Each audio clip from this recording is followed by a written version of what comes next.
Fury is a war movie that came out in 2014, starring Brad Pitt, Shia LaBeouf, and John Burt. What? Oh. Oh, okay, I see.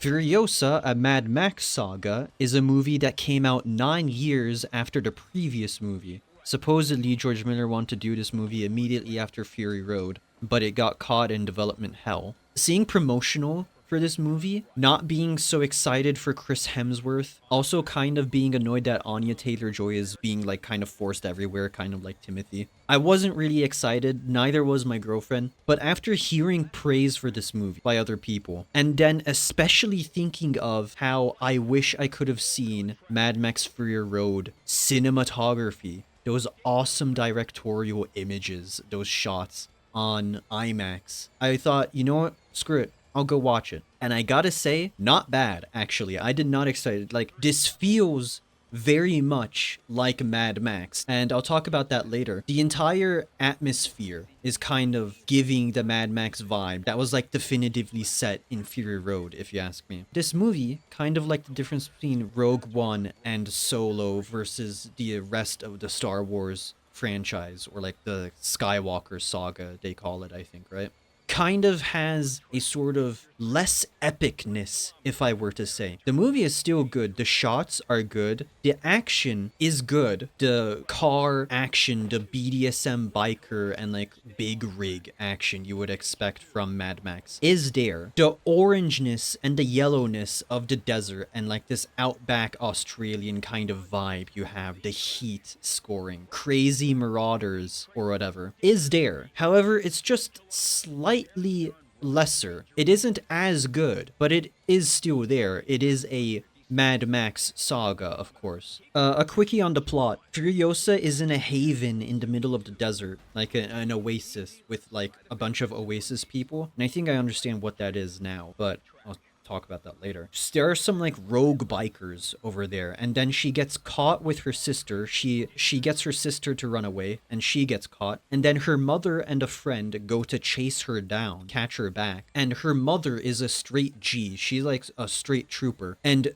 straight just from that, you can tell where Furiosa gets like her skills from, and like her behavior kind of comes from. That's like very good storytelling, or like information giving to the audience. That's like very good. Unfortunately, it doesn't really work out all too well. Furiosa ends up not being able to escape that well, and then she starts working as a repair guy, and then she wants to sneak out one day, but then after things go awry, she starts working on a big rig, without giving things so hard. The acting and world building is really good. Something they did in this movie, which was not done in any of the others, they broke this movie up into like chapters, which was kind of an odd thing to do. It really isn't that much of the Mad Max style. So at the beginning, when she gets caught, she's a little girl, and then it takes years for her to eventually become Anya Taylor-Joy. They use different actors for that. And the acting is really what it's supposed to be. Everyone's playing their part. Anya Taylor-Joy, we've already seen her. She can do a very good job. The sort of Mad Max stand-in that's driving the big rig, he's doing a good job. He's doing like everyone is playing their parts. We have crazy people and almost like jesters, and they're completely believable. You can even see the jester for I remember at one part he's like the jester, of course, is supposed to be like a joke, you know, a joker, and like he's going to be beat up or whatever, or like be have some reaction against him. And I saw at some point he hid himself in the background. He tried to block instinctively like a hit that he thought he was going to be hit. I saw that in the background, for example. Everyone's doing a good job in their acting, even Chris Hemsworth. I was kind of surprised with that. Like after thinking about it, I'm not sure if I've watched him anything other than Thor and Men in Black International, and he was very much not impressive in that movie.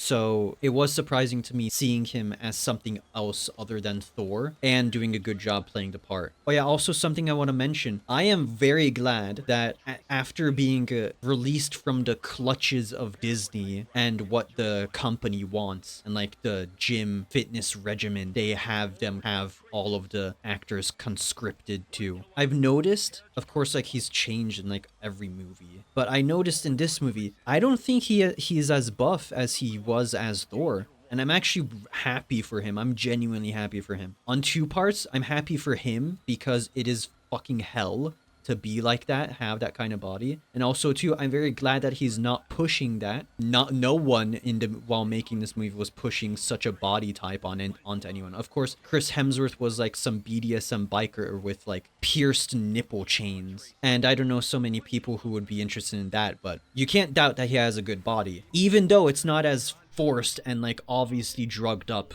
as he was when he was playing Thor. I'm glad for him. Oh yeah, also I forgot to mention, even though I wasn't exactly particularly excited to see Anya Taylor-Joy as Furiosa, honestly with everything coming together, she works really good too. You immediately believe her. You immediately believe how she's so capable and so strong and so able to do the things she does. It doesn't matter. It doesn't matter that you had like prejudice going into the movie. She was entirely believable as Furiosa. Okay, so for this video, I'm going to talk about all of the other Mad Max movies. And to preface this kind of slightly, I want to watch the Creed movies, but because I have a problem, I'm watching the Rocky movies before that. And the Rocky movies are old movies, and I'm not gonna lie, yes, a lot of old things are good, but we have grown up, we have learned in this art that is film. And some things really aren't as good, be it pacing or whatever, or especially like budget and CGI. I believe the essence of Mad Max was set in Fury Road.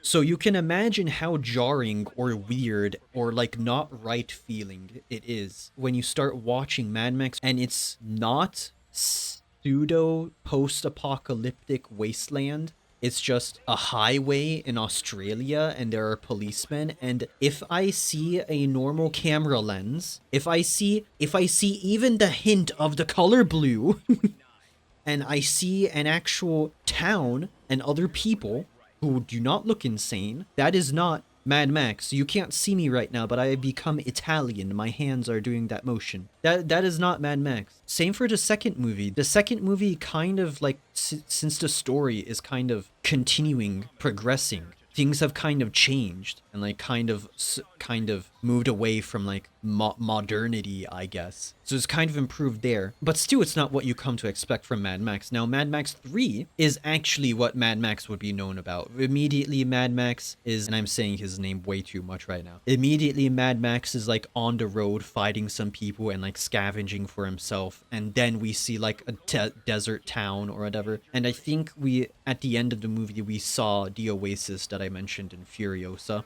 And like since these are like and like all of these three movies are like slight improvements coming closer to like the feeling of Mad Max. So, you know, because of that, I'm giving like 3, 4, 1, I guess.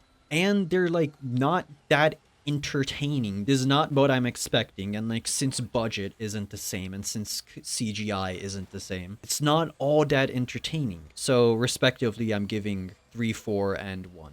The third movie is the most watchable out of the others, but still, even though like there isn't much story going on, it is easy to follow in both Fury Road and Furiosa. The third movie was kind of just they didn't figure out how to do it yet, is in my opinion. Now then, in 2015, George Miller comes out with fucking Fury Road and redefines the entire series, brings it back to life, dropping a banger movie. That movie is just amazing. I like wish I could have watched it in IMAX. That would have been incredible. And like I said, Furiosa is kind of like it, but just not as much. Do you understand what I mean? There are chases on the road, kind of like Fury Road. There are big rig car motor fights like Fury Road, but it's not as grand. And don't take this as me saying it's bad, by the way. It's just not as grand. It's not as big, extravagant, epic like Fury Road actually is epic. The heat,